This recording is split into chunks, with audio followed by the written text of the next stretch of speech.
রাধে রাধে, শুভ দুপুর সবাইকে। তো আমার দুপুরটা শুরু করুন আমার নারদের দর্শন করে। তো আজ দেখুন দুপুরে আমি কি ভোগ লাগিয়েছিলাম আমার রাধারানী আমার গোবিন্দকে, সেটাই আপনাদের শেয়ার করি। আমার ভোগ লাগানো হয়ে গেছে, ভোগটা তুলবো এখন, তো ভাবলাম আপনাদের দর্শন করাই। তো আজ করেছি সেই সজনা ফুলের বড়া, কাল যেটা করে দিয়েছিলাম, ফ্রিজে ছিল, ফ্রিজ নষ্ট হয়ে যাবে, ফুল বেশি দিন থাকে না, ওই জন্য করে ফেললাম আজকে। এদিকে করেছি আলু ভাজা, বেগুন ভাজা, ফুলকপির রসা, গরম গরম অন্ন, আর এদিকে দিয়েছি পান্তুয়া। আর এটা হচ্ছে আজকে স্পেশাল কাঁচা কচু বাটা। হ্যাঁ, তো এই কচু বাটা নিয়ে একটা কাহিনী আছে, সেটাই আপনাদেরকে বলবো। এই কচু বাটা আমি আগে পারতাম না, তো ঘটনাটা বলি একবার। তো আমার যখন ছেলে 7 মাস পেটে ছিল, তো এই কচু বাটা খাওয়ার ভীষণ ইচ্ছা করছিল।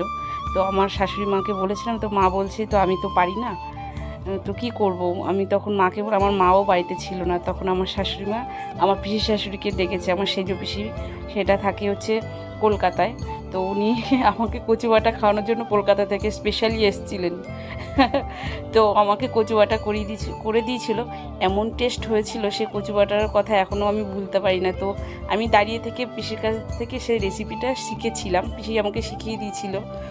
তো সে কচু বাটা সত্যি আসলে এত সুন্দর লাগে, আপনারা যদি পারেন কোনোদিন করে খাবেন। একদিন রেসিপি আপনাদের সঙ্গে শেয়ার করব।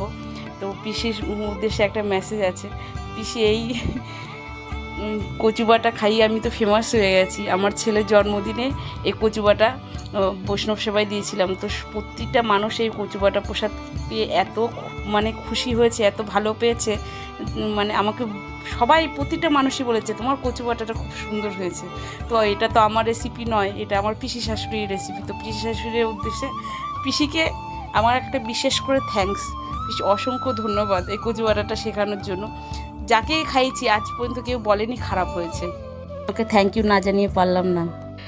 তো এই হচ্ছে আজকের ভিডিও, কেমন লাগলো জানাবেন। সবাই ভালো থাকবেন, সুস্থ থাকবেন। রাধে রাধে।